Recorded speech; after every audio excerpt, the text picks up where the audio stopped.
O avental chegou dentro de uma caixa branca, embrulhado em papel de seda cor-de-rosa, com uma fita dourada que Valentina desatou devagar, como se o presente pudesse explodir nas mãos dela. E, de certo modo, explodiu. Era bordado à mão. Letras azuis no peitoral, bem-vinda à família Monteiro. Valentina Souza tinha 26 anos, um mestrado em arquitetura que ela mal conseguia pagar, e exatamente 32 dias de casamento com Renato Monteiro, o filho mais velho de Dalva Monteiro, a mulher que tinha mandado aquela caixa de presente com um cartão escrito à mão dizendo «Para minha nora, com carinho». A letra era redonda e firme, sem uma rasura. Valentina ficou olhando para ela por tempo demais. Renato estava na varanda quando ela abriu o embrulho. Ela chamou ele com a voz calma, que tinha aprendido a usar desde que entrou naquela casa. Seu amor, ela disse. Sua mãe me mandou um avental. Ele virou, viu o avental, e o rosto dele fez aquela coisa que ela já tinha aprendido a identificar, aquele relaxamento rápido demais dos ombros, aquela respiração que saía como alívio disfarçado de normalidade. Que bonito! Ela quis te dar boas-vindas. Valentina dobrou o avental com cuidado e colocou de volta na caixa. É um avental, Renato. É um gesto. De sogra para nora. De mãe para família. Ele voltou para o celular. Era essa a diferença entre eles. Renato via gestos. Valentina via a mensagem embaixo do gesto, aquela camada que fica colada ao fundo, que você só percebe quando para de olhar para a superfície. Um avental de presente de casamento não era boas-vindas. Era um mapa do lugar que Dalva Monteiro tinha reservado para ela naquela família, e Valentina tinha assinado o contrato de casamento sem ler esse mapa com atenção suficiente. A história começa 3 semanas antes, mas o avental veio depois, então faz sentido começar por ele. Porque foi o avental que fez Valentina puxar os papéis de volta da gaveta onde tinha guardado eles depois da cerimônia, espalhar no chão da sala e ler cada cláusula com a calma de quem finalmente entendeu que estava num jogo que tinha começado muito antes de ela aparecer. O apartamento deles ficava no 18º andar de um prédio no Itaim Bibi, São Paulo. 2 quartos, varanda com vista para Faria Lima e uma escritura que estava no nome de Dalva Monteiro. Valentina só tinha descoberto esse detalhe 48 horas depois da lua de mel, quando Renato tinha dito de passagem, aquela noite, que a mãe tinha comprado o imóvel para eles como presente. Ela lembrava exatamente onde estava quando ele falou isso, na cozinha, lavando um copo. Seu presente? Ela tinha perguntado. Da família, dela pra gente. No nome de quem? Ele tinha pausado um segundo antes de responder, só um segundo, mas Valentina tinha treinado a vida inteira a perceber esse tipo de pausa. O apartamento ainda vai ser transferido. Questão de burocracia. 32 dias depois, o apartamento ainda estava no nome de Dalva, e o avental tinha chegado. Valentina foi até a janela e ficou olhando os carros lá embaixo, pequenos e uniformes, como peças num tabuleiro que ela ainda estava tentando entender as regras. Lá embaixo, São Paulo continuava. Aqui em cima, ela estava começando a perceber que tinha entrado numa casa onde as regras não estavam escritas em nenhum lugar, mas todo mundo sabia exatamente quais eram, menos ela. Menos ela, por enquanto. Ela foi até a gaveta, tirou os papéis do contrato de casamento e sentou no chão da sala com as costas na parede fria. Começou a ler. Desta vez, sem pressa. O contrato tinha sido redigido pelo advogado da família Monteiro, um homem de 60 anos chamado Dr. Hélio Farias, que tinha cumprimentado Valentina na cerimônia com um aperto de mão seco e uma frase que ela tinha achado estranha na época. Parabéns, senhora Monteiro. A família fez uma boa escolha. A família. Não Renato. A família. Valentina tinha a comunhão parcial de bens. Eram casados há 1 mês. Em tese, o que entrava durante o casamento era de ambos. Mas o apartamento tinha entrado como doação da mãe, e doação não entrava na comunhão. Era uma porta dos fundos que ela não tinha visto no contrato na primeira vez que tinha lido, apressada, com Renato do lado dizendo que era só protocolo, que o advogado da família sempre fazia assim, que era para proteger os dois. Proteger os dois, com as mãos da mãe, segurando o imóvel onde eles dormiam. Valentina ficou com o papel no colo por um tempo que ela não soube medir. Depois pegou o celular e ligou para sua tia Cláudia, a única pessoa da sua família que tinha feito faculdade de direito, mesmo que fosse direito trabalhista e não civil.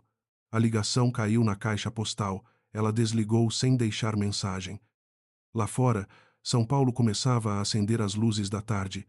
Valentina olhou para a caixa do avental na mesa de centro, depois olhou para a assinatura dela no contrato. As duas coisas juntas contavam uma história que ela estava demorando demais para escutar. A questão não era o avental. A questão nunca tinha sido o avental. A questão era o que o avental representava, que era a mesma coisa que o apartamento representava, que era a mesma coisa que o próprio casamento estava começando a parecer, uma estrutura onde Valentina existia, mas não pertencia, onde ela tinha nome, mas não tinha chão. E ela tinha assinado isso, com a própria mão, na própria letra. Renato entrou da varanda e viu ela no chão com os papéis. Tá bem? Tô relendo o contrato. Ele ficou parado por um segundo. Aquela pausa de novo. Por quê?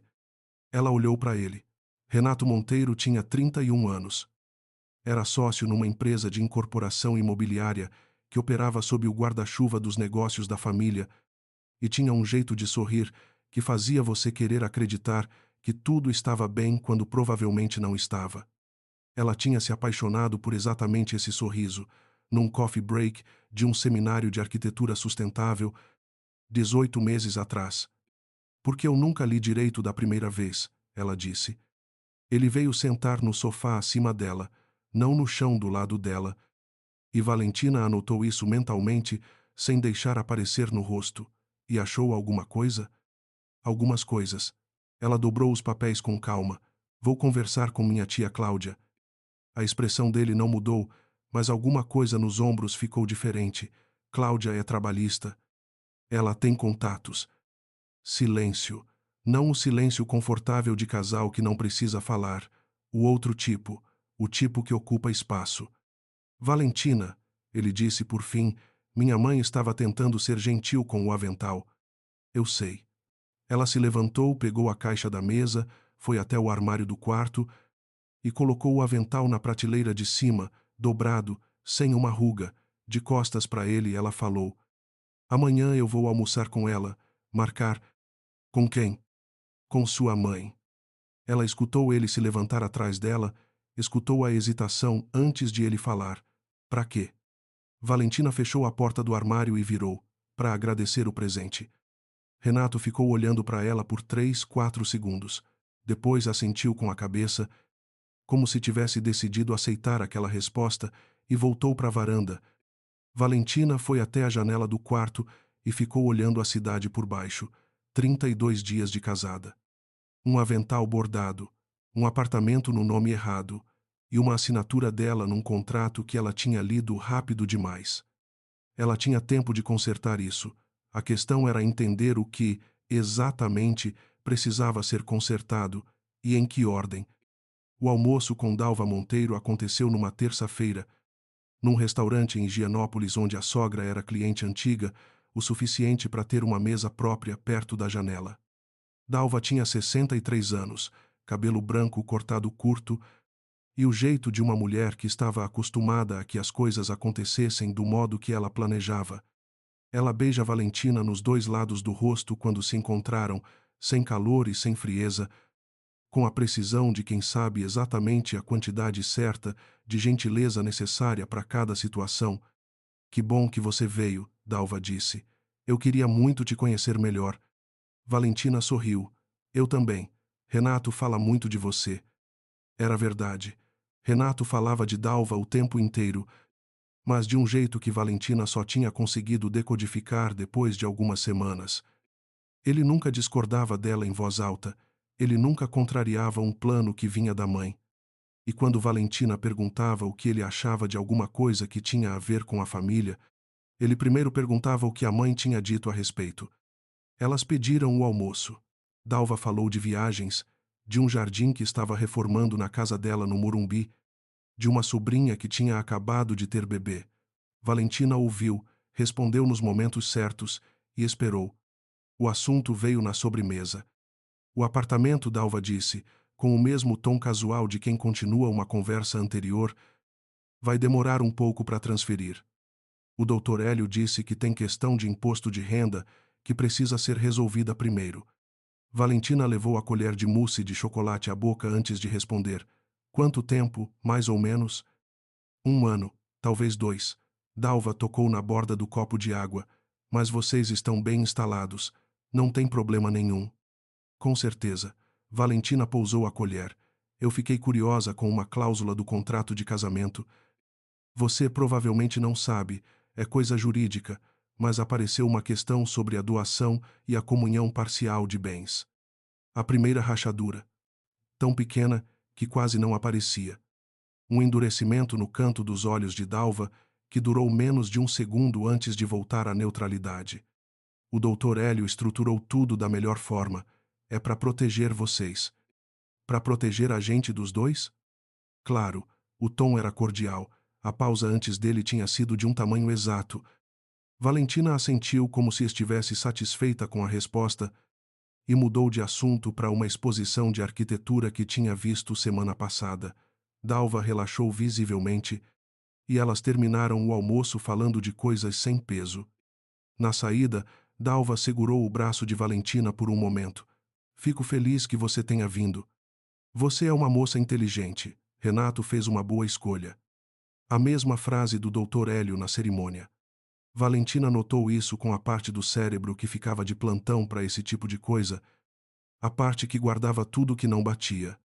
A família fez uma boa escolha. Não, Renato, sempre a família. Valentina foi até o carro que tinha chamado, sentou no banco de trás e ficou olhando para a janela enquanto São Paulo passava do lado de fora. Ela tinha uma reunião de projeto em 2 horas. Ela tinha um casamento de 32 dias. Ela tinha um apartamento no 18º andar que não era dela no papel. E ela tinha uma sogra que tinha acabado de mentir para ela com uma precisão que só vinha de prática. 2 anos de burocracia. Valentina tinha pesquisado. Uma transferência de imóvel como aquela não levava 2 anos. Levava, no máximo, alguns meses, dependendo da documentação. Dalva sabia disso, o Dr. Hélio sabia disso, e Renato, provavelmente, também sabia. A questão que Valentina ainda não tinha conseguido responder era outra. Por quê? Por que um apartamento que tinha sido dado como presente de casamento continuava no nome da sogra um mês depois? Por que o advogado da família tinha redigido um contrato de casamento onde a doação ficava fora da comunhão? Por que Dalva Monteiro tinha convidado o filho para um jantar 2 dias antes? Do casamento que Renato tinha dito para Valentina que era coisa de família, nada importante?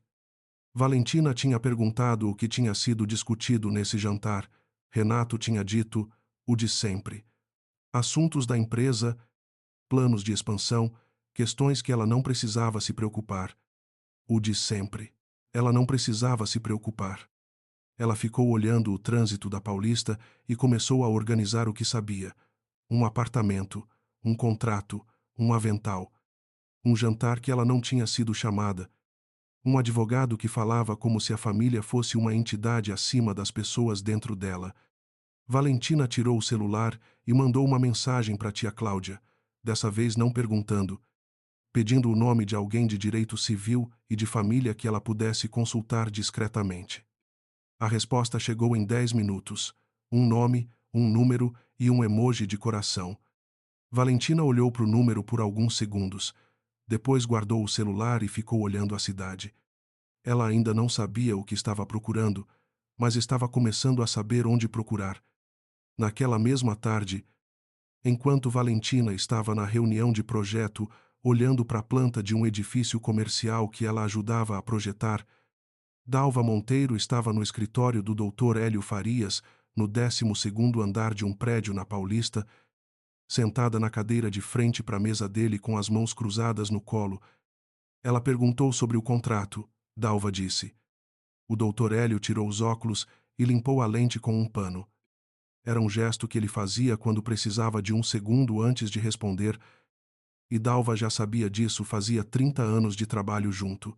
O que exatamente ela perguntou? Sobre a cláusula da doação, se estava fora da comunhão. E você disse? Que era para proteger os dois. Questão do imposto de renda 2 anos. Dalva cruzou os tornozelos. Ela fingiu acreditar. O doutor Hélio recolocou os óculos. Sua expressão era de quem está avaliando uma peça num tabuleiro de xadrez. A moça tem formação. Arquitetura. Mas tem disciplina. Vi como ela assinou o contrato. Leu cada parágrafo, só foi apressada no apêndice. Ele bateu levemente com a caneta na mesa. Foi onde a gente precisava que ela fosse apressada. Dalva ficou olhando para ele por um momento. Você acha que ela vai continuar procurando? Se eu fosse ela, o advogado abriu as mãos numa espécie de encolher de ombros. Sim. Silêncio. Na janela atrás do Dr. Hélio, São Paulo continuava igual, indiferente a tudo o que acontecia dentro dos seus prédios de vidro. Renato não pode saber que ela veio falar comigo, Dalva disse por fim. Renato não precisa saber de nada ainda. O advogado pegou uma pasta da gaveta e pousou sobre a mesa. Ainda temos tempo. Dalva olhou para a pasta sem pegar. Quanto tempo? Depende do quanto ela é cuidadosa. Ele pausou. E do quanto você quer esperar para ativar o plano B. Dalva se levantou, pegou a bolsa e ficou parada por um segundo olhando pela janela. Lá embaixo, alguém estava buzinando no trânsito. Deixa eu pensar, ela disse. Ela foi embora sem olhar para trás. O Dr. Hélio ficou sozinho no escritório por um tempo, com a pasta na mesa e a vista da Paulista na janela. Ele tinha visto muitas famílias ricas operando ao longo de 30 anos de advocacia privada. Tinha aprendido que o que parecia crueldade, visto de dentro, era quase sempre medo, medo de perder. Medo de ser substituído, medo de que o dinheiro construído por uma geração fosse dissolvido pela próxima. Não era seu trabalho julgar, era seu trabalho estruturar, e ele tinha feito o trabalho dele. O que ele não tinha calculado era a velocidade com que a nora ia começar a fazer as perguntas certas.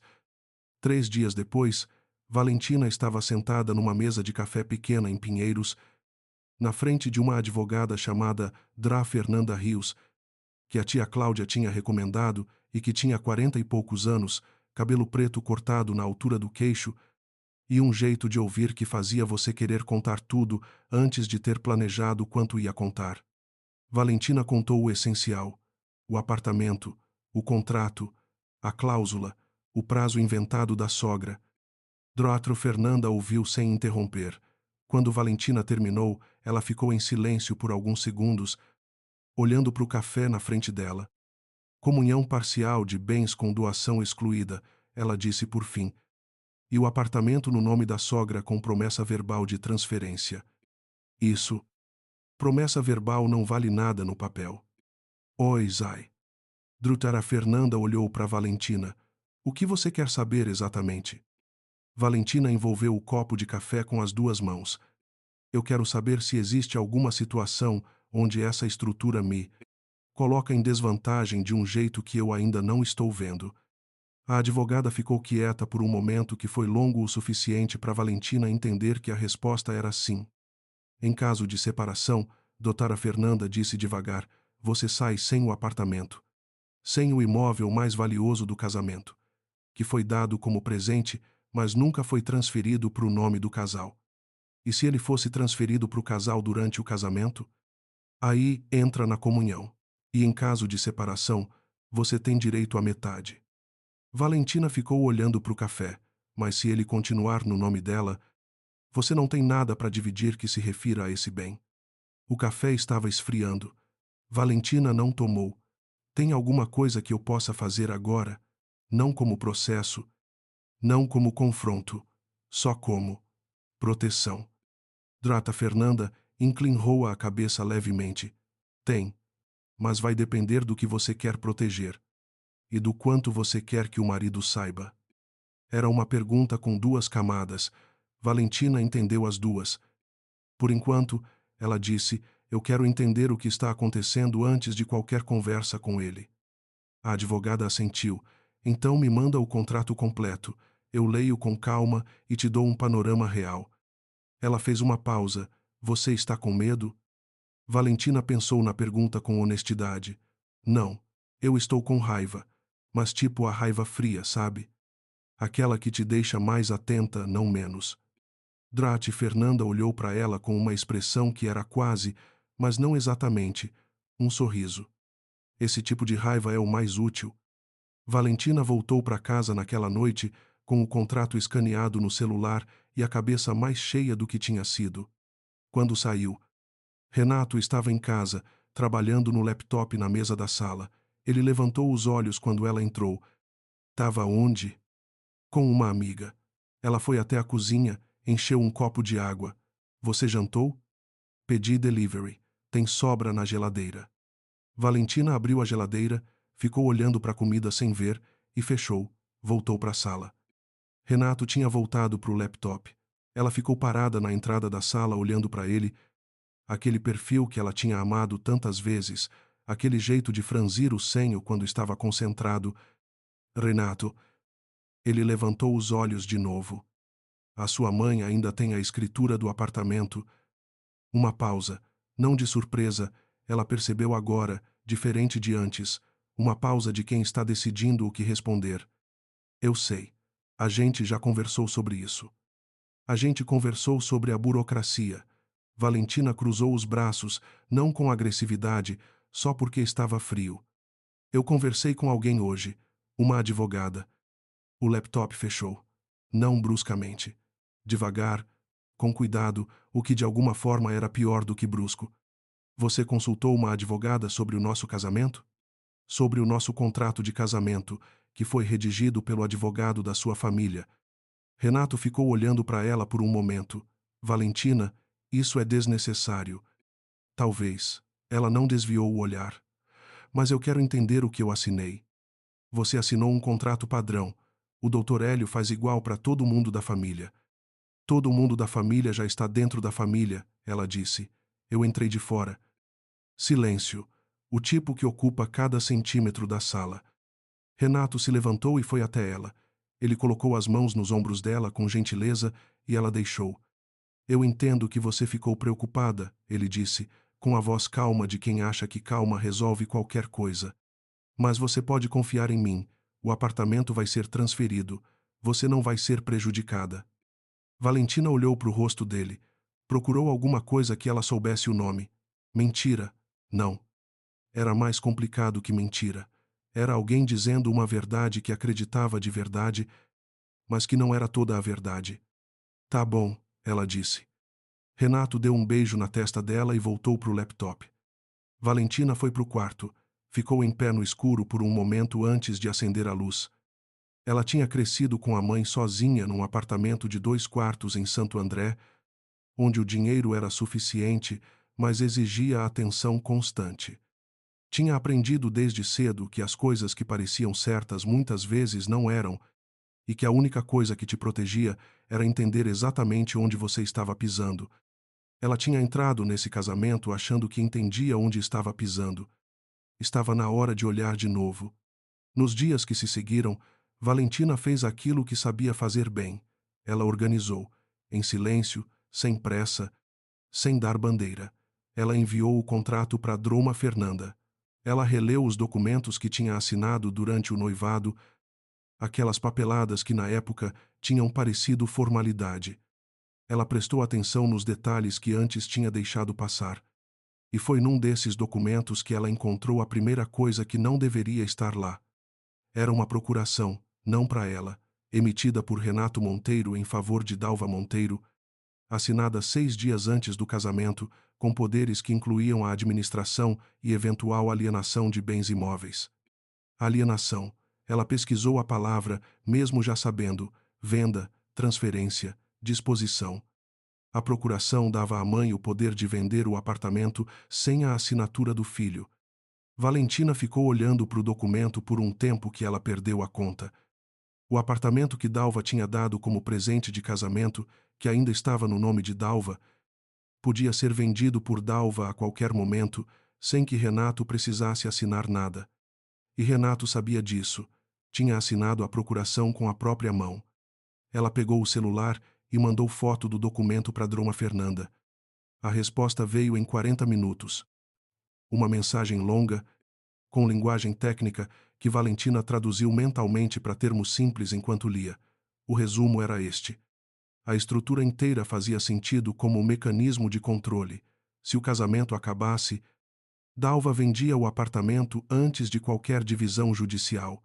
Se ficassem juntos, a procuração era renovada indefinidamente. Valentina nunca teria direito sobre o imóvel em nenhum dos dois cenários. Não era burocracia. Era uma armadilha com data de validade indefinida.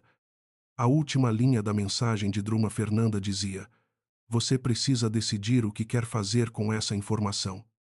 Valentina ficou olhando para a tela por um longo tempo. Então colocou o celular na mesa, foi até o armário do quarto, abriu a prateleira de cima e tirou a caixa com o avental. Desdobrou o avental com cuidado, olhou para as letras bordadas. "Bem-vinda à família Monteiro." Ela redobrou o avental, colocou de volta na caixa, colocou a caixa no chão, não na prateleira, e foi dormir com uma decisão que ainda não tinha nome, mas que ela já sentia o peso exato. Na manhã seguinte, Renato foi cedo para o trabalho. Valentina ficou em casa até às 9, hora em que ela ligou para o número do Dr. Hélio Farias. A secretária atendeu. Valentina disse o nome dela, disse que era a esposa de Renato Monteiro e pediu uma reunião. Houve uma pausa na linha. Depois a secretária voltou e disse que o Dr. Hélio poderia atendê-la na quinta-feira, às 14 horas. Valentina agradeceu, desligou e foi fazer café. Ela tinha até quinta-feira. Era tempo suficiente. Dr. Hélio Farias tinha um escritório que cheirava a papel antigo e ar-condicionado forte demais, com estantes de madeira escura cobrindo 3 paredes e uma vista da Paulista que, provavelmente, tinha custado caro quando o prédio foi construído nos anos 80. Ele ficou de pé quando Valentina entrou, o que ela interpretou como cortesia automática, não como respeito. "Senhora Monteiro." Ele estendeu a mão. Aperto firme, seco, 2 segundos exatos. "Valentina," ela disse. "Pode me chamar de Valentina." Ela sentou na cadeira de frente da mesa antes de ele indicar. "Pequena coisa." Ele notou. Ela viu ele notar. "Em que posso ajudá-la?" O tom era o de quem já sabe a resposta, mas quer ouvir você dizer primeiro. Valentina abriu a bolsa, tirou uma folha impressa e colocou sobre a mesa, a procuração. "Eu queria entender esse documento." O Dr. Hélio olhou para a folha sem pegar. Uma fração de segundo a mais do que necessário. "É uma procuração padrão. Renato me pediu para redigir antes do casamento. Com poderes de alienação de imóvel. É linguagem jurídica de praxe." Valentina inclinou a cabeça levemente. "Dr. Hélio, eu sou arquiteta. Eu leio contrato de obra, laudo técnico, memorial descritivo. Eu sei o que é linguagem de praxe e o que não é." Ela apontou para a folha. "Isso não é praxe." Silêncio. O advogado encostou na cadeira e ela viu nesse gesto a decisão de mudar de estratégia. Ele ia ser honesto agora, só que de um jeito que ainda servisse a ele.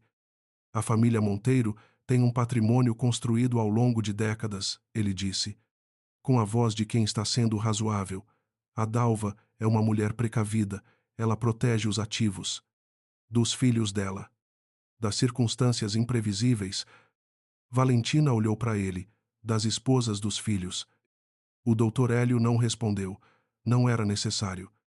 "Então deixa eu entender o cenário," ela disse, devagar, como se estivesse pensando em voz alta.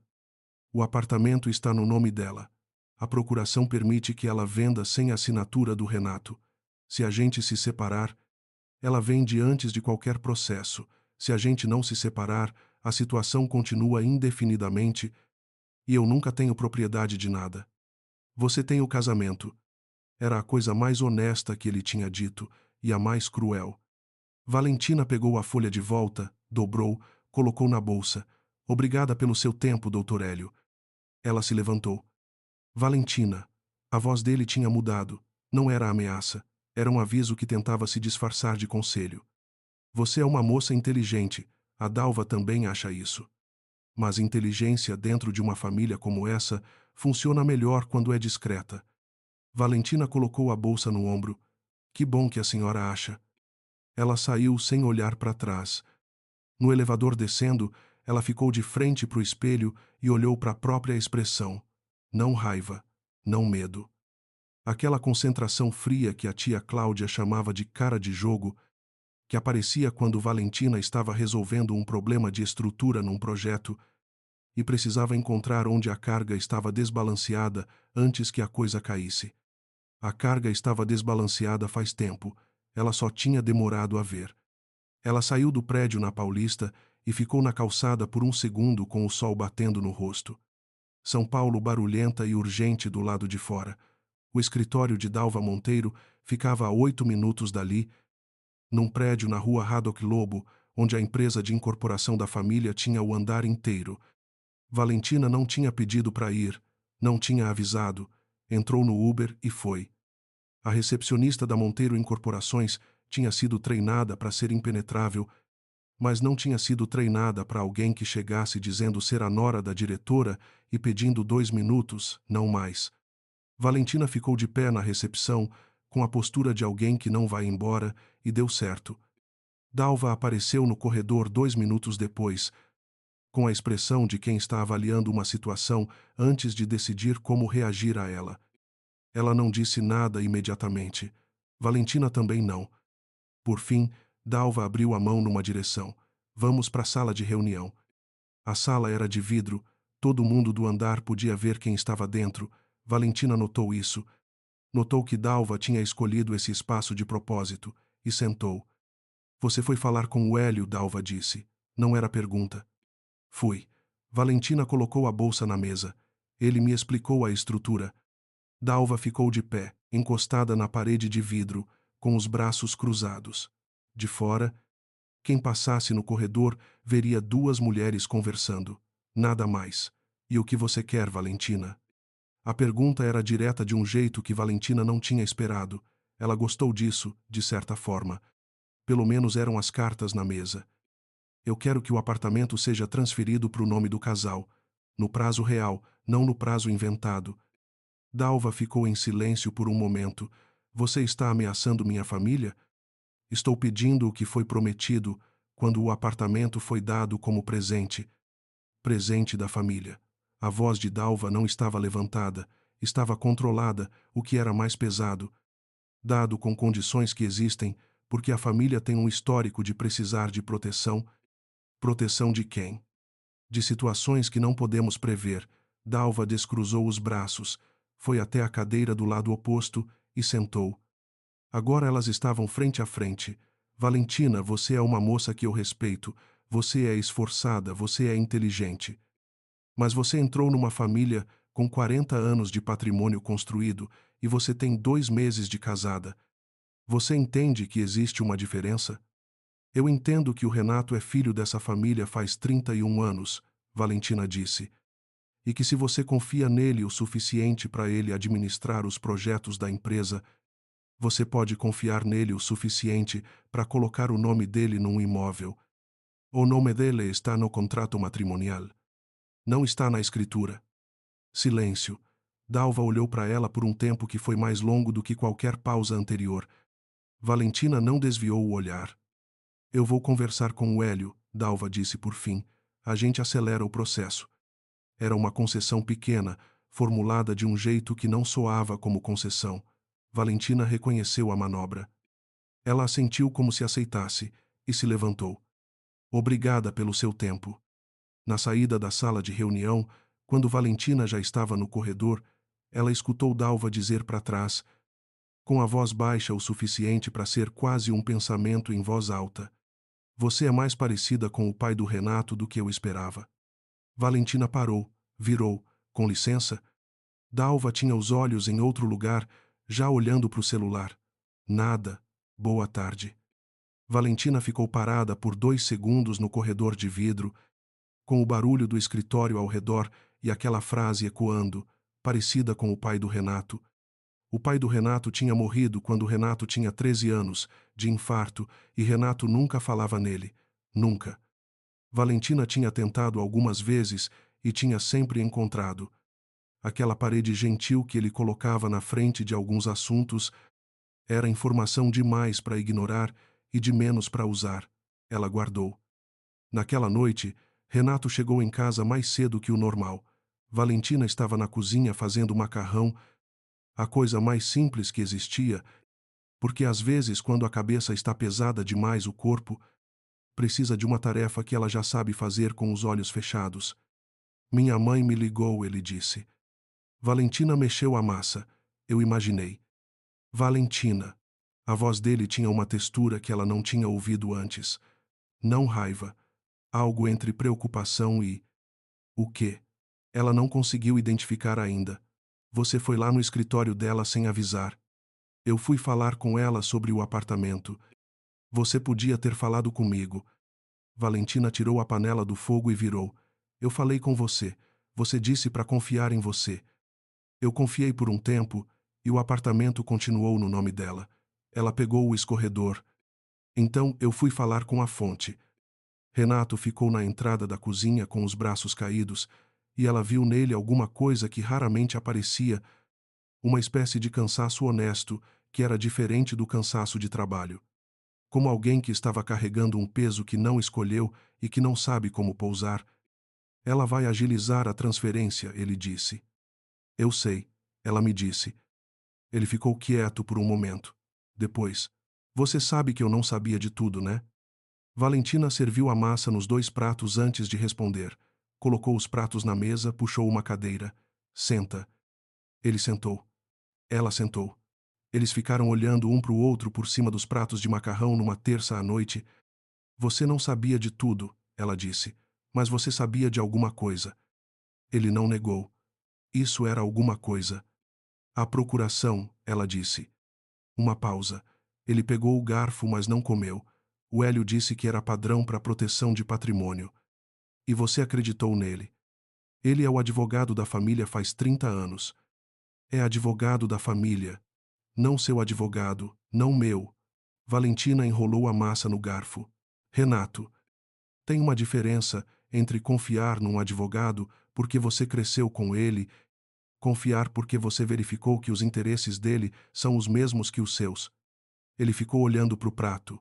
Por um momento ele pareceu muito mais jovem do que 31 anos. E Valentina sentiu aquela coisa complicada que às vezes aparecia no meio da raiva, aquela lembrança de por que tinha se apaixonado por ele. A minha mãe administrou tudo sozinha depois que meu pai morreu, ele disse. Ela manteve a empresa. Ela nos criou. Eu aprendi a não questionar o jeito que ela organiza as coisas, porque o jeito que ela organiza as coisas funcionou. Funcionou para a empresa, Valentina disse. Mas eu não sou um ativo da empresa. Silêncio. O tipo de silêncio depois de uma frase que vai demorar um tempo para processar. Eles terminaram o jantar falando de outras coisas, coisas pequenas e neutras, o tipo de conversa que não pede nada de ninguém. Mas antes de dormir, Renato ficou em pé do lado da cama, com a expressão de alguém que quer dizer alguma coisa e não sabe se deve. Eu vou falar com o Hélio amanhã, ele disse. Separado da minha mãe. Só eu. Valentina colocou o livro no criado mudo. Tá bom. E eu quero te mostrar tudo o que eu assinar depois disso. Tudo. Ela olhou para ele. Havia algo nos olhos dele que ela precisava nomear com cuidado, não confiança cega, não desconfiança total, mas aquela categoria do meio que é a mais difícil de sustentar, a que exige atenção constante. Tá bom, ela disse de novo. Renato apagou a luz e eles ficaram no escuro. Lá fora, São Paulo nunca apagava completamente. Uma claridade laranja entrava pelas frestas da cortina. Valentina ficou olhando para o teto. Pensou na frase de Dalva, parecida com o pai do Renato. Ela precisava saber o que isso significava. Cláudia Souza não era exatamente advogada de família, mas conhecia todo mundo que era. Ela tinha 48 anos, o cabelo pintado de uma cor que ela chamava de ruivo natural sem nenhuma ironia, e o hábito de ligar para Valentina às 8 da manhã, quando tinha alguma coisa para dizer. A ligação chegou numa quinta-feira. Valentina estava no escritório de arquitetura, na frente de um projeto de retrofit que precisava de atenção. Val, disse Cláudia sem preâmbulo. Eu conversei com a Fernanda. Ela me contou algo novo? Não sobre o contrato, sobre os Monteiro. Pausa. Você sabia que o Carlos Monteiro, o pai do Renato, tentou processar a Dalva 1 ano antes de morrer? Valentina olhou para a planta que estava na tela sem ver. Não. Processo de separação de bens. Ele queria separar o patrimônio pessoal dele do que era da empresa. Parece que descobriu umas movimentações que não gostou. Cláudia baixou a voz, mesmo que provavelmente estivesse sozinha. O processo foi retirado 3 meses depois. O Carlos morreu 8 meses depois disso. Valentina ficou em silêncio por um momento que foi mais longo que necessário. Val? Estou aqui. Ela rolou a cadeira para longe da tela. O processo foi retirado porque acordo extrajudicial, pelo que a Fernanda descobriu nos registros públicos. Os detalhes são fechados. Nova pausa. Mas existe um papel num cartório em Santana que registra uma doação em vida que o Carlos fez para Dalva nessa mesma época. Parte do patrimônio que ele estava tentando separar. Valentina ficou olhando pela janela do escritório. Um edifício em construção do outro lado da rua, andaime, concreto, a estrutura que antecede a forma final. Você está me dizendo que ele desistiu do processo e deu para ela o que estava tentando separar? Parece isso. Ou alguém convenceu ele a desistir e a assinar. Cláudia ficou quieta por um segundo. Valentina, você está indo longe com isso. Estou indo onde os fatos estão me levando. Os fatos também podem ser coincidência. Podem. Valentina virou de volta para a tela, mas não estou apostando nisso. Depois que desligou, ela ficou por um longo tempo olhando para a planta de retrofit na tela.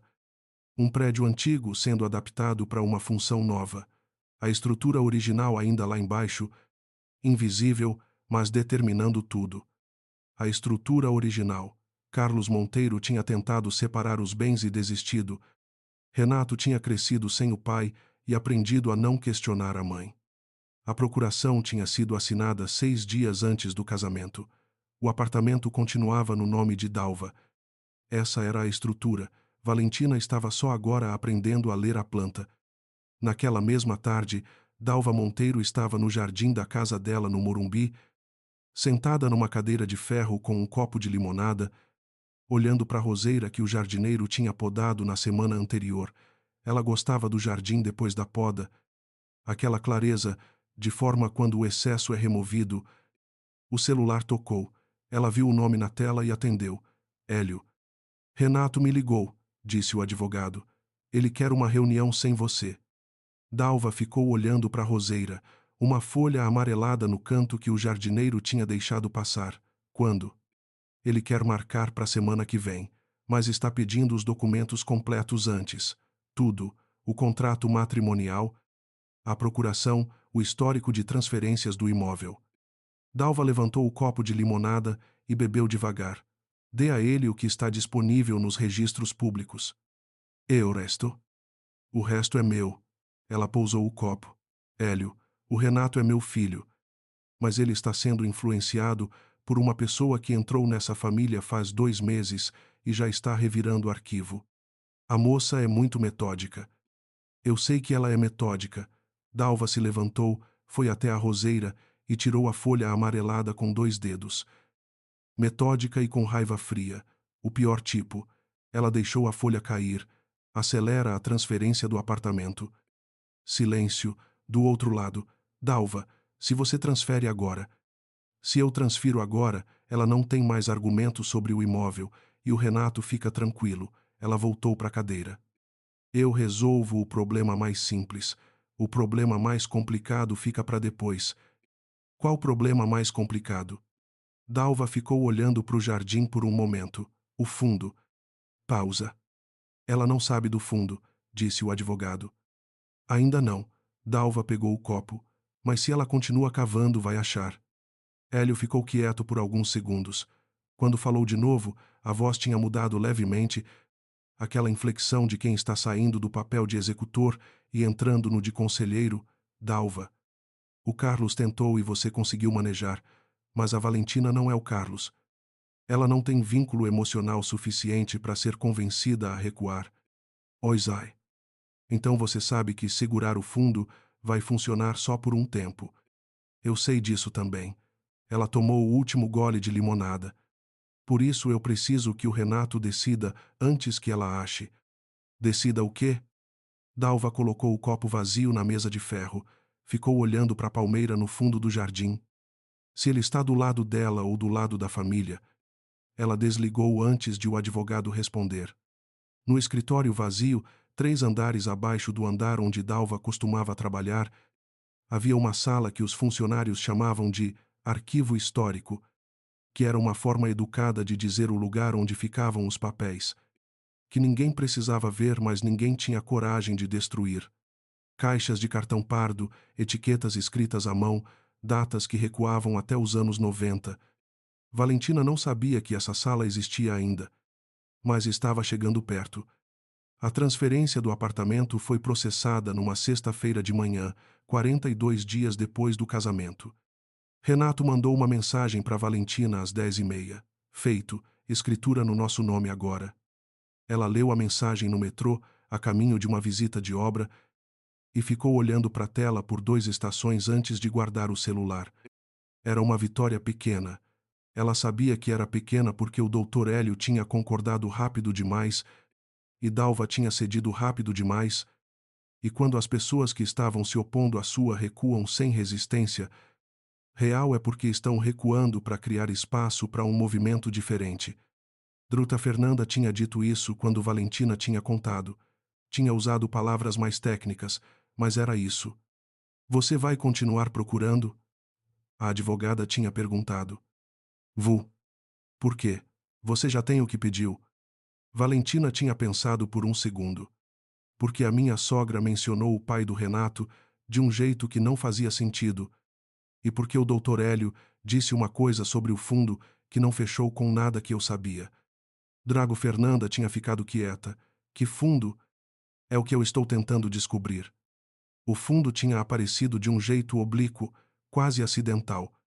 Valentina tinha encontrado a referência numa nota de rodapé de um documento que fazia parte do apêndice do contrato matrimonial, aquela parte que ela tinha lido rápido da primeira vez, a parte onde o Dr. Hélio tinha precisado que ela fosse apressada. A nota mencionava um instrumento financeiro constituído em nome dos herdeiros Monteiro, administrado externamente, cujos detalhes estavam em documento separado não anexado. Documento separado não anexado. Valentina tinha relido aquela frase umas 6 vezes, depois tinha ido até Dra Fernanda com ela. A advogada tinha ficado em silêncio por um tempo depois de ler. Isso é uma referência a um fundo patrimonial, ela disse por fim. Comum em famílias de alto patrimônio. Pode ser um fundo de investimentos, um trust offshore, uma estrutura societária de proteção. E por que não estava anexado ao contrato de casamento? Boa pergunta.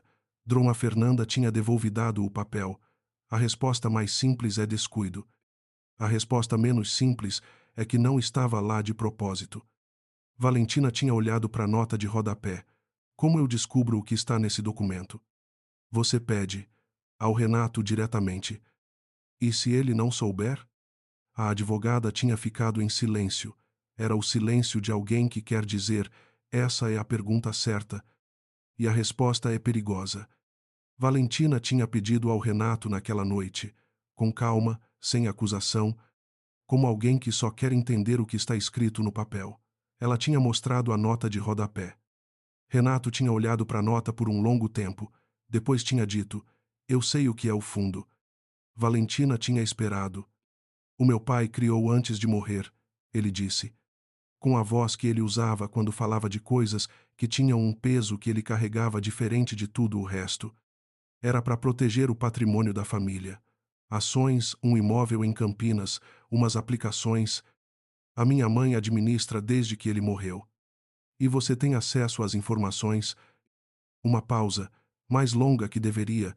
O Hélio cuida disso. Valentina ficou olhando para ele. Renato, você tem acesso ou não tem? Ele desviou o olhar por um segundo. Só um segundo. Mas era o segundo que importava. Eu recebo um relatório anual. Um relatório anual de um fundo que é seu por direito. Meu e da minha irmã. Valentina fez uma pausa mental. Você tem uma irmã? E foi aí que ela viu nos olhos dele alguma coisa que tinha ficado guardada faz tempo, uma espécie de vergonha pequena e velha, do tipo que você carrega sem perceber até alguém perguntar diretamente. Ela e a minha mãe não se falam, faz anos. Por causa do fundo? Renato ficou em pé, foi até a janela, ficou de costas para ela, olhando para a cidade lá embaixo. Ela quis contestar a administração que a minha mãe fazia do fundo depois que completou 30 anos. A minha mãe disse que ela estava mal informada. O Hélio disse que a estrutura era legítima. Ele ficou em silêncio por um momento. Camila foi embora para Porto Alegre. A gente se fala pouco. Valentina ficou olhando para a silhueta dele na janela. Camila, a irmã, a pessoa que tinha tentado questionar o fundo e tinha ficado de fora da família por isso, aquela estrutura de novo, aquela planta que ficava embaixo de tudo. Você tem o contato dela? Valentina perguntou. Renato virou. Valentina. Não para fazer nada agora, só para ter. Ele ficou olhando para ela por um longo tempo. Havia naquele olhar várias coisas ao mesmo tempo, a resistência e a fadiga, e algo que ela interpretou como a beira de uma decisão que ele ainda não tinha tomado. Deixa eu pensar, ele disse. Era mais do que ela esperava naquela noite. Valentina assentiu e foi fazer chá. Mas antes de dormir, ela abriu o laptop e fez uma busca simples: Camila Monteiro, Porto Alegre. Levou 3 minutos para achar. Arquiteta paisagista, escritório próprio, 28 anos, segundo as redes sociais, com o rosto parecido com o de Renato nos olhos e no maxilar. A última postagem pública tinha uma foto de um jardim projetado por ela. Nos comentários, alguém tinha escrito: Você tem o dom do seu pai. Camila tinha respondido com um emoji de coração. Valentina ficou olhando para a foto por um tempo. Depois fechou o laptop. Camila Monteiro tinha contestado o fundo, tinha perdido, tinha ido embora. Carlos Monteiro tinha tentado separar os bens, tinha desistido, tinha morrido. Valentina Souza tinha recebido um avental. Era hora de parar de esperar para ver o que acontecia e começar a decidir o que ia acontecer. Na segunda-feira de manhã, enquanto Renato estava numa reunião de obra em Alphaville, Valentina ligou para Drora, Fernanda, e disse que queria avançar, não ainda como processo judicial, como levantamento de informações que poderia ou não virar processo no futuro. Que tipo de informação? A advogada perguntou. O fundo. O que está lá? O que deveria estar lá? E se o que está lá bate com o que deveria estar faz 15 anos de administração? Silêncio. Valentina, isso é auditoria de fundo patrimonial de família. Vai precisar de acesso que você não tem. Eu sei, mas Renato tem, e a irmã dele tem. A irmã está em Porto Alegre e não fala com a família. Ainda não falou comigo. Valentina estava no metrô de novo, de pé com uma mão na barra e o celular na outra. Eu sou a nova na família. Eu não tenho histórico com ela. E eu tenho uma pergunta que ela provavelmente quer que alguém faça faz muito tempo. Drotra Fernanda ficou quieta por um momento. Você quer que eu acompanhe esse contato? Quero. Mas primeiro eu preciso que o Renato me dê o contato dela. E se ele não der? Valentina olhou pelas janelas do metrô. Estação Consolação passando. Ele vai dar. Naquela noite, Renato chegou em casa com aquele cansaço específico de reunião de obra que ela já conhecia, o que se manifesta num ombro levemente mais baixo que o outro e num andar que parece calcular cada passo. Ela esperou ele comer, esperou ele ficar parado no sofá por 20 minutos sem o celular, que era o jeito que ele descomprimia. Então ela sentou do lado dele. Renato, eu preciso falar com a Camila. Ele ficou olhando para a tela apagada da televisão. Eu sei que é complicado, ela disse. Eu sei que tem história ali que não é minha. Mas tem uma coisa no contrato que refere a um fundo, e esse fundo é da sua família, e eu sou sua família agora. Ela pausou. Eu preciso entender o que é meu e o que não é. E parece que a Camila passou pelo mesmo processo. Renato ficou em silêncio por um tempo que ela não tentou preencher. Era uma habilidade que ela tinha aprendido, deixar o silêncio trabalhar. Por fim, ele pegou o celular. Ficou olhando para a tela por alguns segundos, então mandou uma mensagem para ela. Quando o celular de Valentina vibrou, era um contato. Camila M. com um número de Porto Alegre. Valentina olhou para o número. Olhou para o Renato. Ela vai querer saber quem você é, ele disse, e vai querer saber por que você está ligando. Eu vou dizer a verdade. Renato levantou os olhos para ela. A verdade inteira? Valentina pensou por um segundo. A parte relevante para ela.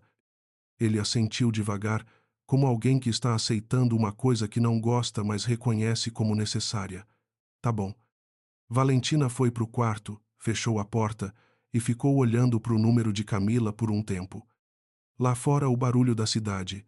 Lá dentro, aquele silêncio específico de antes de fazer uma ligação que vai mudar o estado de alguma coisa. Ela discu. A voz que atendeu no terceiro toque era mais grave do que ela imaginava. Alô? Camila? Meu nome é Valentina. Eu sou a esposa do seu irmão. Silêncio do outro lado, curto, mas denso. Eu sabia que ia ter uma hora que alguém ia ligar, Camila disse. Só não esperava que fosse a esposa. Valentina ficou em pé no quarto escuro e sentiu pela primeira vez desde o começo de tudo isso que estava falando com alguém que já tinha lido a planta inteira. Então você sabe por que estou ligando. Eu tenho uma boa ideia. A voz de Camila era controlada, mas havia ali um fundo de alguma coisa represada faz muito tempo. O que você quer saber? Valentina foi até a janela, ficou olhando a cidade lá embaixo e disse: tudo que você não conseguiu provar na época. Do outro lado da linha, houve um som que era quase, mas não exatamente, uma risada. E então Camila Monteiro começou a falar. Eram quase meia-noite quando Valentina saiu do quarto. Renato estava no sofá com o laptop, mas o laptop estava fechado e ele estava olhando para o teto. Ela viu que ele não tinha dormido, não porque estava esperando ela, mas porque não tinha conseguido. Ela sentou no sofá do lado dele. Como foi? Ele perguntou, sem olhar. Longo. Valentina encostou a cabeça no ombro dele. Ele não se moveu, mas ela sentiu a tensão que estava nos ombros dele se deslocar levemente, como quando você solta alguma coisa que estava segurando faz tempo. Camila quer conversar com você também. Ele ficou quieto por um momento. Ela tá bem? Ela tá com raiva. Valentina fez uma pausa, mas é a raiva fria, o tipo mais útil. Renato ficou em silêncio. Depois, muito devagar, ele colocou o braço em volta dos ombros dela. Não um gesto de reconciliação grandioso, só um braço, o peso familiar de uma pessoa que está tentando, mesmo que ainda não saiba exatamente para onde. Renato, ela disse com a voz baixa, tem alguma coisa no fundo que você não me contou. Não era uma acusação, era uma afirmação. Ele sabia a diferença. Tem, ele disse. Ela esperou. O meu pai deixou uma parte do fundo fora da estrutura principal. Uma parte que deveria ir para mim e para Camila diretamente quando a gente completasse 30 anos. Ele fez uma pausa. Eu completei 31. A Camila completou 28. Valentina ficou muito quieta. E? E o Hélio disse que a estrutura foi redesenhada depois que meu pai morreu, por questões de planejamento sucessório. Ele engoliu seco. Eu nunca contestei porque a minha mãe disse que era o que meu pai teria querido. Valentina ficou olhando para a janela, a cidade laranja lá fora. E a Camila contestou, ela disse. Não era pergunta. Ela contestou, e a minha mãe disse que ela estava sendo influenciada por pessoas que queriam desestabilizar a família. O Hélio disse que ela não tinha legitimidade legal para contestar porque a estrutura era válida. O braço em volta dos ombros de Valentina ficou um pouco mais pesado e eu fiquei do lado da minha mãe. A confissão saiu devagar, como pedra que você arrasta, não que você joga. Valentina não disse nada por um tempo. Depois, você acreditava que ela estava errada ou você não aguentou escolher? Silêncio. As duas coisas, ele disse por fim, nas proporções erradas. Valentina ficou olhando para o lado de fora da janela. Não disse que entendia, porque entender seria fácil demais naquele momento, e ela não gostava de coisas fáceis demais quando as difíceis eram mais verdadeiras. A Camila tem os documentos que tentou usar na época, ela disse. Ela nunca jogou fora. Ela sentiu o ombro de Renato mudar. Uma contração pequena. O que você está planejando, Valentina? Ela ficou olhando para a janela por mais um segundo. Depois virou para ele. No escuro da sala, o rosto dele estava com aquela expressão dela, ainda não tinha nome certo, aquela coisa entre o medo de perder e o cansaço de fingir que não está perdendo. Eu estou planejando que a gente leia os documentos da Camila. Ela pausou. Junto. Renato ficou olhando para ela por um momento que durou o suficiente para ela ver ele tomando uma decisão que ele provavelmente devia ter tomado faz mais tempo do que ele ia admitir. Tá bom, ele disse. E então, do bolso de Renato, o celular vibrou com uma mensagem. Ele olhou para a tela. A expressão no rosto dele mudou de um jeito que Valentina leu antes de ele mostrar para ela. Era do Dr. Hélio. Uma única linha. Precisamos conversar antes que você faça qualquer coisa com a Camila. Assina aqui, disse Mirela Vasconcelos, empurrando o envelope pelo balcão de mármore da cozinha com a ponta de um dedo de unhas compridas, sem nem levantar o olhar da xícara de café. Preciso antes das 11. O cartório fecha ao meio-dia. Lívia Drummond tinha 23 horas de casada. O vestido ainda estava pendurado no quarto do casal, com a cauda dobrada por cima da cadeira, porque não havia porta de armário larga o suficiente. O buquê estava murchando num copo de água na pia, e sua sogra, com 61 anos impecáveis e um sorriso que não chegava aos olhos, estava lhe entregando um documento que ela ainda não tinha aberto. O que é isso? Lívia perguntou. Um presentinho. Mirela inclinou a cabeça, aquele gesto de quem está sendo paciente com alguém que demora mais do que deveria para entender coisas simples. Toda nora da família Vasconcelos recebe, é tradição. Lívia abriu o envelope. Dentro havia 2 documentos grampeados. O primeiro era uma carta, escrita à mão em papel creme, com o monograma MV no topo. Ela leu os primeiros parágrafos em silêncio, com aquela atenção miúda que havia herdado da mãe, uma contadora de Belo Horizonte que dizia que o diabo morava no detalhe e que a preguiça de ler papel assinado era a origem da maioria dos problemas do mundo. O segundo documento era uma escritura. Não de qualquer imóvel, da casa onde ela e Rafael Vasconcelos haviam dormido a primeira noite de casados. Uma propriedade de 270 metros quadrados no Lago Sul, em Brasília, que Rafael havia dito que era deles, que a família havia comprado como presente de bodas, que estava pronta para receber. Você vai adorar o jardim, Lívia. Tem até um jacarandá no fundo. A escritura estava no nome de Mirela Donizete Vasconcelos. Só no nome dela. Lívia ergueu os olhos do papel. Mirela estava bebendo o café, com a precisão de quem não tem pressa porque nunca precisa ter. Você quer que eu assine a escritura? Lívia disse. Não era pergunta. Só uma formalidade. Mirela colocou a xícara na bancada. É para facilitar a transferência para vocês dois depois. Questão burocrática. O Fábio, nosso advogado, vai explicar tudo. Transferência quando? Quando ficar tudo regularizado. O sorriso. Aquele sorriso calibrado como instrumento de precisão. Pode demorar um pouco. Essas coisas levam tempo. Lívia olhou de volta para o documento. A carta dizia, em letra redonda e elegante, Bem-vinda à família, filha. Esta casa é o nosso presente para você e o Rafael. Que ela seja sempre um lar de amor e prosperidade. Com carinho, Mirela. E embaixo, em letras menores, numa cláusula que você só via se procurasse, a gestão e eventual alienação do imóvel permanece sob responsabilidade da doadora. Enquanto o casal não completar 5 anos de união estável ou matrimonial, 5 anos. Lívia dobrou o documento com cuidado, colocou de volta no envelope. Eu preciso mostrar para o Rafael primeiro. O sorriso de Mirela não mudou, mas alguma coisa atrás dele ficou diferente. Aquela fração de segundo em que uma expressão preparada encontra uma resposta que não estava no roteiro. Rafael já assinou a parte dele ontem à noite. Lívia ficou parada com o envelope na mão. Ele estava no jantar da família, Mirela continuou, casual como quem comenta sobre o tempo.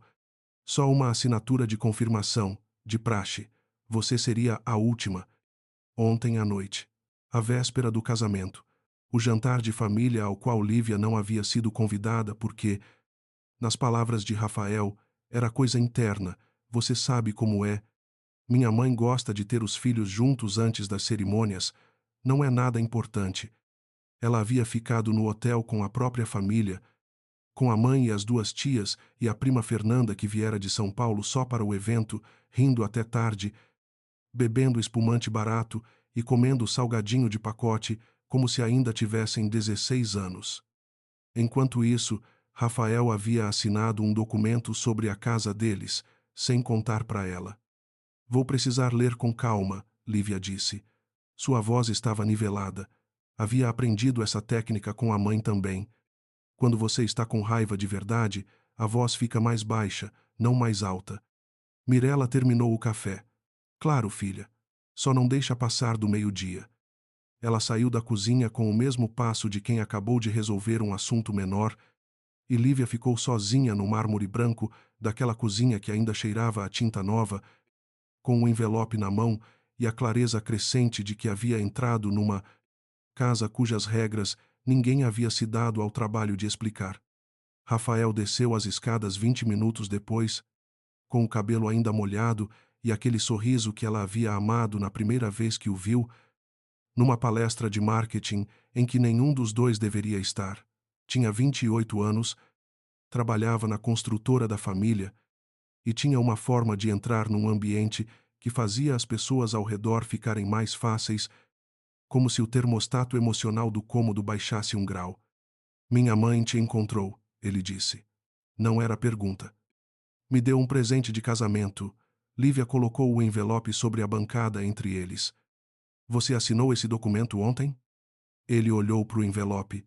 O sorriso não desapareceu, mas ficou menos espontâneo, aquela coisa que acontece quando uma expressão continua no rosto por inércia em vez de sentimento.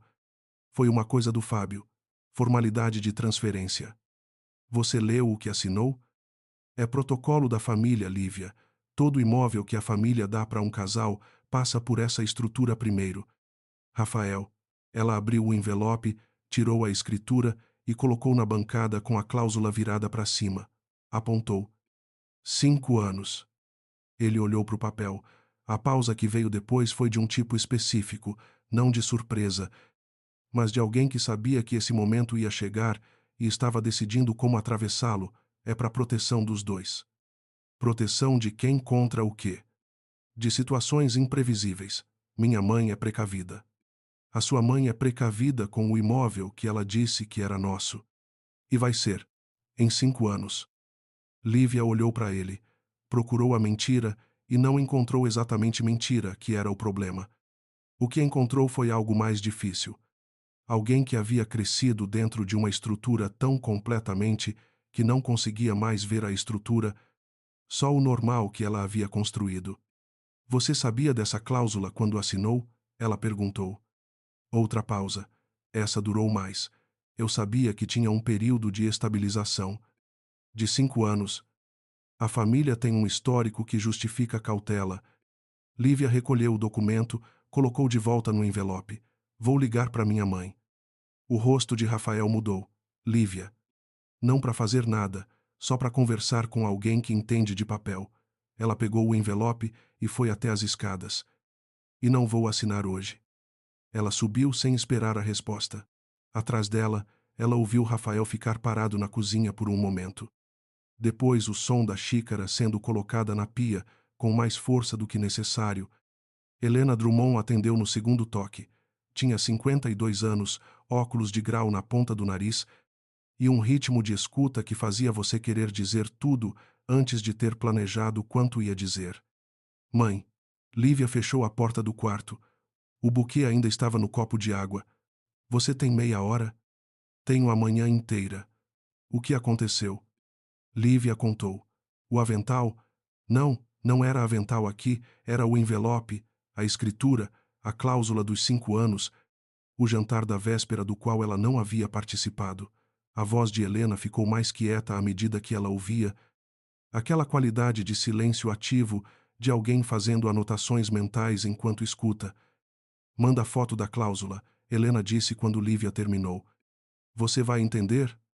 Eu fico olhando para contrato de fornecedor há 20 anos, filha. Vou entender o suficiente. Uma pausa.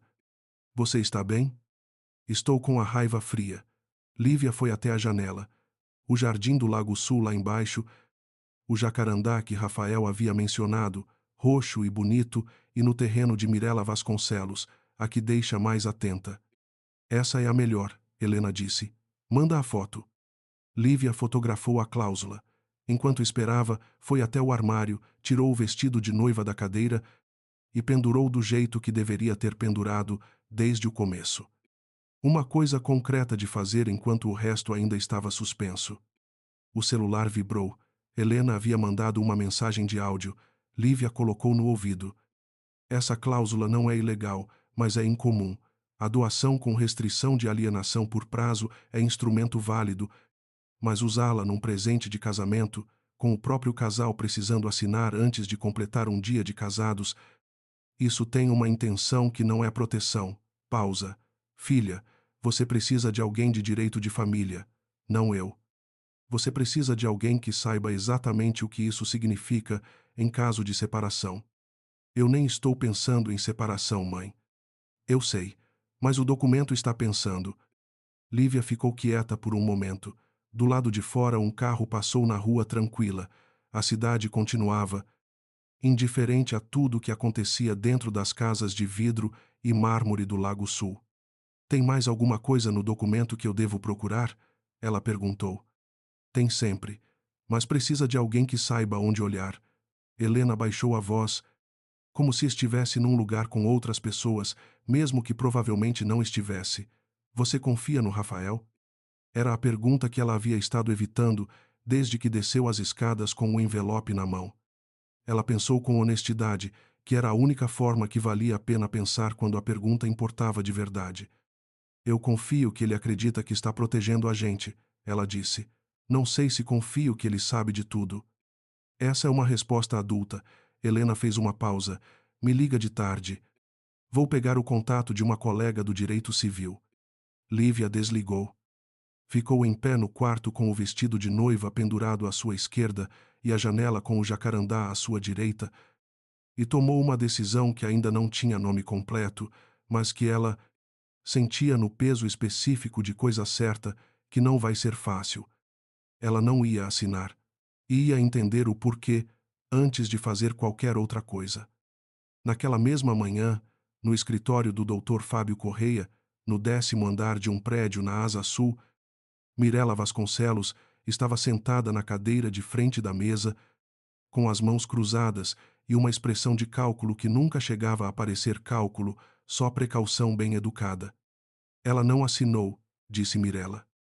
O Dr. Fábio tinha 56 anos, bigode grisalho e um jeito de ouvir que não revelava nada. O que ela disse? Que ia ler com calma. Mirela descansou um dedo na borda da mesa levemente. Ela ligou para a mãe. A mãe é o quê? Contadora. De empresa média. Nada que chegue perto do nosso nível. Pausa. Mas a moça é esperta. Eu vi isso desde o começo. O Dr. Fábio girou levemente a cadeira.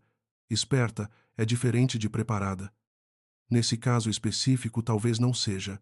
Mirela olhou para a janela. Brasília lá fora, horizontal e calculada, como toda cidade que foi construída do zero para ser funcional antes de ser bonita. O Rafael assinou a parte dele sem questionar. Ela não. Rafael cresceu dentro disso. Ela não. O advogado pegou uma caneta e começou a girar entre os dedos, gesto de concentração que Mirela conhecia fazia 20 anos. O que você quer fazer? O que eu sempre faço. Esperar que a estrutura segure. Mirela se levantou e foi até a janela. A cláusula é válida, o documento está correto, e ela não tem base legal para contestar sem 5 anos de matrimônio, que é exatamente o ponto. E se ela procurar assessoria jurídica independente? Ela vai procurar. Já está procurando. Mirela cruzou os braços. A questão é se o que ela vai encontrar vai ser suficiente para ela fazer alguma coisa. O doutor Fábio ficou em silêncio por um momento. Havia algo na sua expressão que não era exatamente desconforto, mais próximo de uma reserva que ele carregava há tempo suficiente para ter aprendido a manter bem guardada. Mirela. O Rafael sabe de tudo que está no documento? A pausa foi curta, mas existiu. Rafael sabe o necessário. Isso não é resposta. É a resposta que eu tenho. Ela voltou para a cadeira, pegou a bolsa, se levantou com a decisão de quem encerrou um assunto. Me avisa se a Lívia ou alguém da parte dela fizer qualquer consulta formal. Ela saiu. O doutor Fábio ficou sozinho no escritório, girando a caneta. Na janela, o céu de Brasília estava com aquela claridade específica do Planalto que não existe em mais lugar nenhum do país, azul demais e sem sombra, o tipo de luz que não deixa nada se esconder. Ele sabia, com a certeza que vem de décadas de experiência com famílias de patrimônio, que a nora ia encontrar alguma coisa. Sempre encontravam, as esposas que chegavam de fora. A questão era sempre quanto tempo levava. Nesse caso, ele tinha a sensação de que não ia ser muito.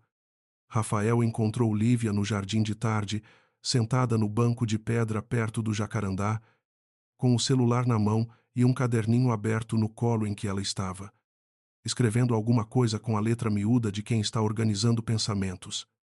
Ele ficou na varanda por um segundo antes de descer, e ela o viu antes de ele dizer qualquer coisa.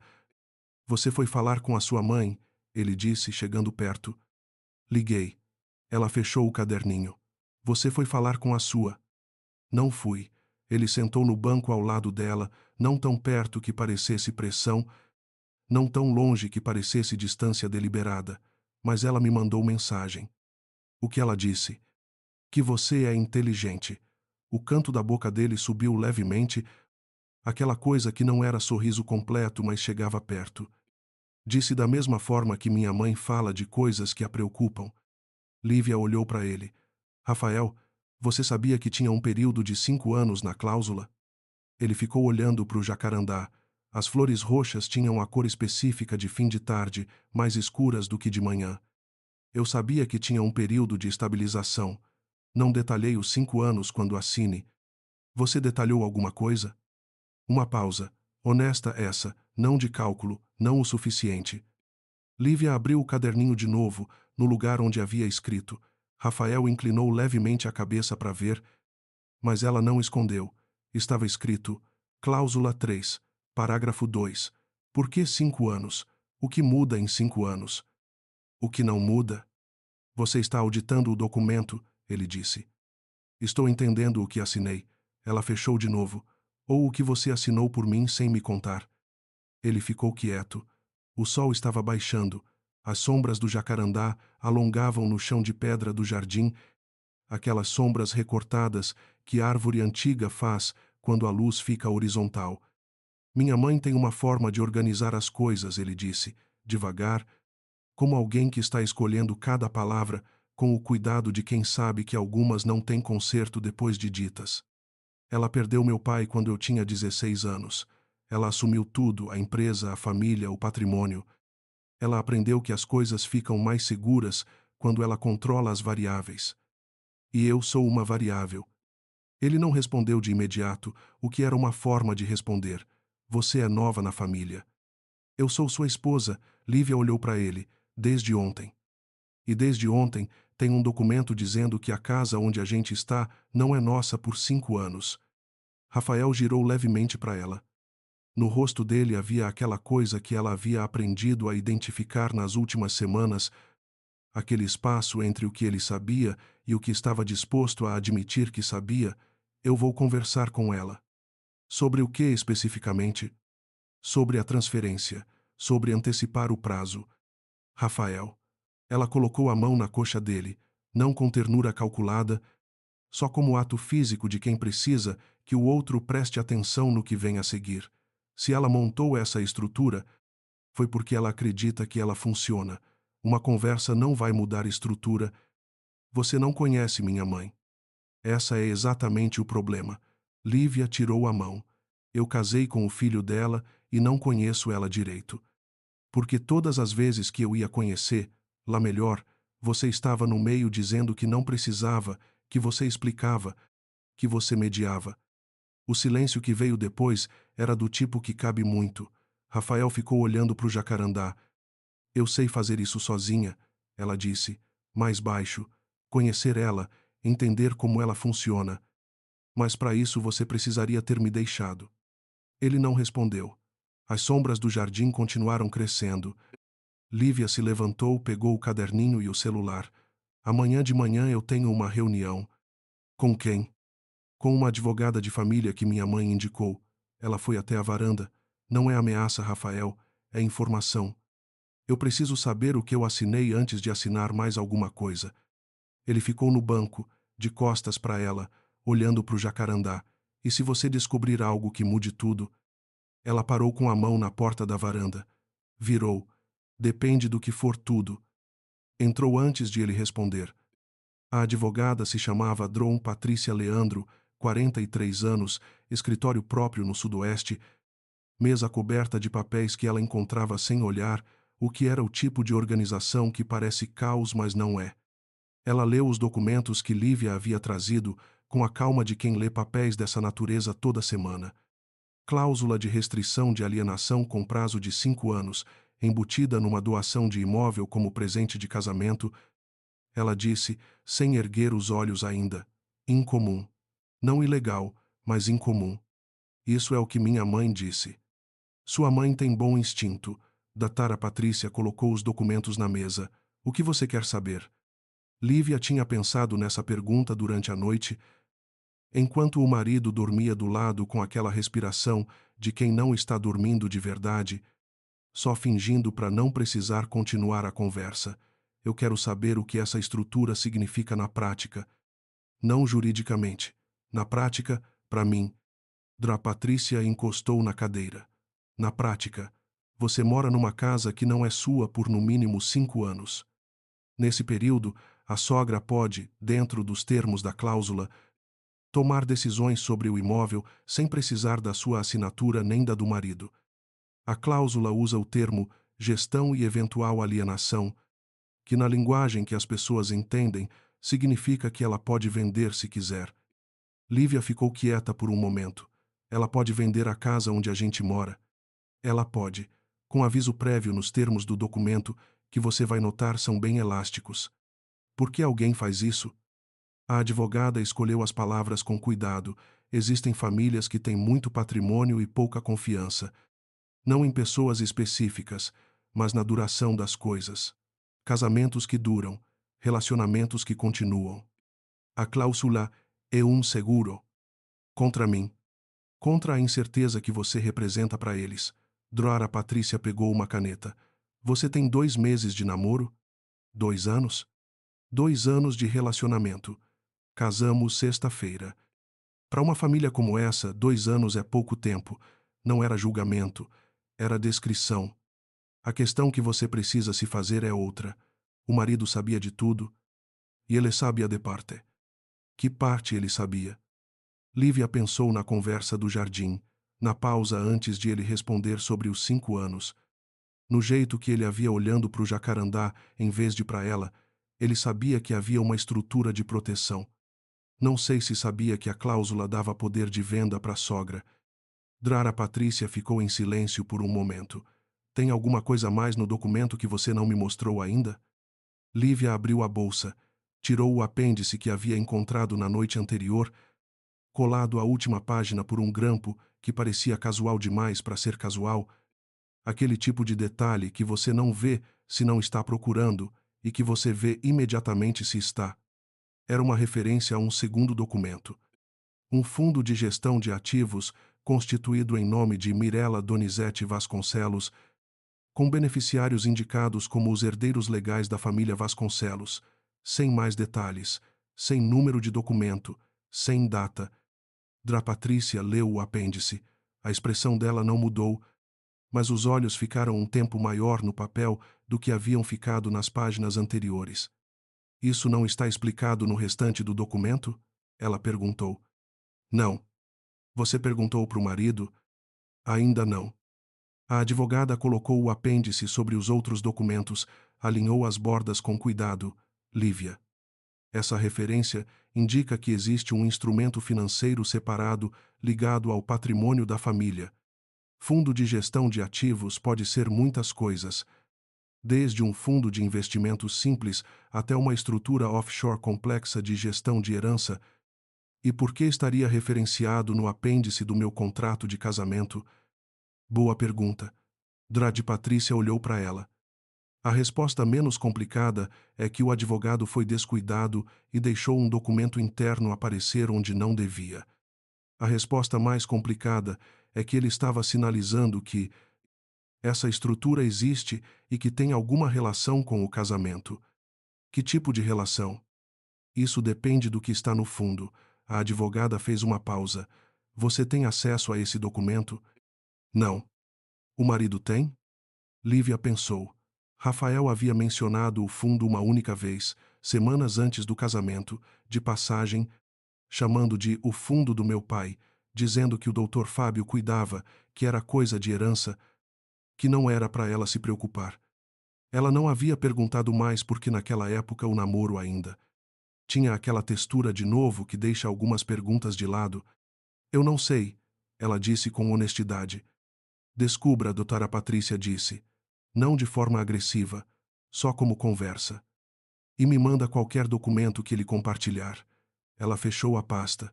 Por enquanto, não assina nada mais. Nenhum papel que vier dessa família, por menor que pareça, sem me mandar antes. Lívia saiu do escritório naquela manhã, com mais perguntas do que havia entrado, que era exatamente o que ela havia pedido. Às 3 da tarde, no jardim da casa dela no Lago Sul, Mirela Vasconcelos estava sentada na sombra com um copo de água gelada e o celular na mão. Ela havia recebido a mensagem do Dr. Fábio uma hora antes. A nora consultou a advogada independente hoje de manhã.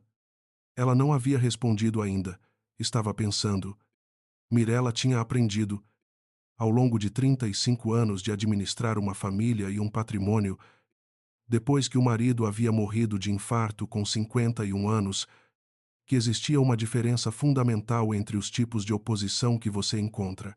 A oposição emocional era rápida, barulhenta e passava. A oposição metódica era lenta, silenciosa e ficava. A nora do Rafael era metódica. Ela havia percebido isso no jantar de noivado, no jeito que a moça havia comido, devagar, olhando ao redor enquanto os outros falavam, fazendo perguntas que pareciam inocentes, mas que tinham uma estrutura de quem está mapeando o terreno. O tipo de pessoa que seu marido havia sido. Ela afastou esse pensamento. Não era o momento. O celular tocou. Era Rafael. Mãe, ele disse quando ela atendeu. Havia uma textura na voz dele que ela conhecia desde que ele tinha 8 anos. A textura de quando ele queria dizer alguma coisa difícil e estava procurando a porta de entrada. Rafael. Eu preciso entender melhor a cláusula do documento. O Fábio pode explicar tudo. Eu sei que o Fábio pode. Eu quero que você explique. Uma pausa. Para mim. Sem o Fábio no meio. Mirela ficou olhando para o jardim. O jacarandá no fundo, as folhas se movendo levemente no vento do fim de tarde. Amanhã de manhã, aqui, você vem sozinho. Silêncio de um segundo. A Lívia também quer entender. Amanhã você vem sozinho. A voz de Mirela não levantou. Não precisava. Depois a gente vê. Ela desligou antes que ele respondesse. Ficou olhando para o jardim por um tempo. O fundo do jardim, onde o jacarandá crescia havia 40 anos, desde antes desta casa ser deles, era a única coisa naquela propriedade que não havia sido construída por ela. Era do terreno, daquela terra, anterior a tudo. Ela havia aprendido a conviver com o que existia antes dela. O que ela não havia aprendido, ainda, era a conviver com o que crescia depois. Naquela noite, Lívia e Rafael jantaram em silêncio que não era hostil, era o silêncio de duas pessoas que têm muito o que dizer e ainda não encontraram a ordem certa de dizer. Rafael havia cozinhado, o que não era hábito dele, mas que naquele dia parecia uma forma de fazer, alguma coisa concreta, enquanto as coisas abstratas não tinham forma ainda. Minha mãe quer conversar amanhã, ele disse, quando estavam quase terminando. Ela pediu que eu fosse sozinho. Lívia colocou o garfo na borda do prato. E você vai? Estou pensando. Se você vai, o que você vai perguntar? Ele ficou olhando para o prato, sobre o documento, sobre o que ela planejou, sobre o fundo. O que você sabe sobre o fundo? A pausa foi longa. Rafael pegou o copo de água, bebeu, colocou de volta com cuidado. Meu pai criou antes de morrer. Deixou em nome da minha mãe com instruções de que metade deveria ir para mim quando eu completasse 30 anos. Você tem 31. Oisai. Lívia ficou em silêncio por um momento. Você recebeu a metade? O copo de água ficou na mão dele por um segundo a mais do que necessário. O Fábio disse que houve uma reestruturação. Por questões de planejamento, que o prazo foi estendido. Estendido por quanto tempo? Ele não especificou com clareza. Lívia ficou olhando para ele. Havia ali uma coisa que ela precisava nomear com cuidado, não acusação, não desconfiança, mas aquela categoria do meio que é a mais difícil de habitar, a que exige atenção sem descanso. Rafael, ela disse, você tem um fundo que seu pai criou para você, você completou a idade para recebê-lo, e o advogado da sua mãe disse que houve uma reestruturação. Ele não respondeu. E você nunca questionou isso? Ela disse. Silêncio. Por que você não questionou a minha mãe? Ela disse. E então, antes que ele pudesse responder, ela pediu para você ir sozinho amanhã. E você está pensando em ir, Rafael. Ela inclinou levemente a cabeça. Se você for sozinho, você vai voltar com a explicação que ela quer te dar. Não necessariamente com a resposta que você precisa. Ele ficou olhando para ela por um momento que durou o suficiente para ela ver nele alguma coisa se movendo, uma camada que estava exatamente na borda de se soltar. O que você está sugerindo? Ele perguntou. Eu estou sugerindo que amanhã você seja honesto sobre o que você quer entender, não sobre o que ela quer explicar. Lívia se levantou, pegou os pratos. E eu estou sugerindo que você leve o fundo na conversa. Não a cláusula. O fundo. Ela foi até a cozinha. Atrás dela, ela ouviu a cadeira de Rafael se mover, depois silêncio. Depois o barulho suave da janela da sala sendo aberta e o vento entrando. Ela ficou na cozinha com as mãos na pia, olhando pela janela pequena para o jardim noturno. O jacarandá era uma sombra escura contra o céu de Brasília, aquele céu que não apagava nunca completamente, porque a cidade havia sido construída para funcionar 24 horas. Ela havia casado 23 horas atrás, havia recebido um avental, tinha encontrado uma cláusula, tinha encontrado um apêndice, havia contratado uma advogada e havia conversado com um marido que sabia mais do que dizia e menos do que deveria. Era o primeiro dia. Ela secou as mãos na toalha, foi até a sala e ficou na entrada olhando Rafael sentado na cadeira com o celular na mão, a janela aberta, a brisa de Brasília entrando morna e seca. Ele levantou os olhos. Vou ligar para Camila, ele disse. Lívia ficou parada, a sua irmã que mora em Goiânia. Ela teve um problema com o fundo faz 3 anos. Rafael baixou o celular. Ela tentou entender o que era o fundo. A minha mãe disse que ela estava desinformada. Elas pararam de se falar. Ele fez uma pausa. Eu fiquei do lado da minha mãe. Lívia foi até o sofá, sentou do lado dele, mas não chegou perto. Deixou espaço entre eles, o tipo de espaço que não é distância, mas que é respeito pelo tamanho do que ele estava admitindo. Por que agora? Ela perguntou. Ele ficou olhando para o celular. Porque eu assinei um documento sobre a nossa casa sem te contar. E quando você perguntou, eu disse que era protocolo. A voz não estava tremendo, mas havia nela aquela tensão de algo que está sendo segurado muito perto da superfície. Eu disse para minha irmã a mesma coisa. O vento continuou entrando pela janela aberta. Lá fora, Brasília continuava. Ligue, ela disse. E no exato momento em que Rafael desbloqueou o celular para procurar o número de Camila, uma mensagem apareceu na tela. Do Dr. Fábio, às 22 horas de uma quarta-feira, primeira semana de casados. Mirela precisa falar com você antes de qualquer conversa com a Camila. Urgente.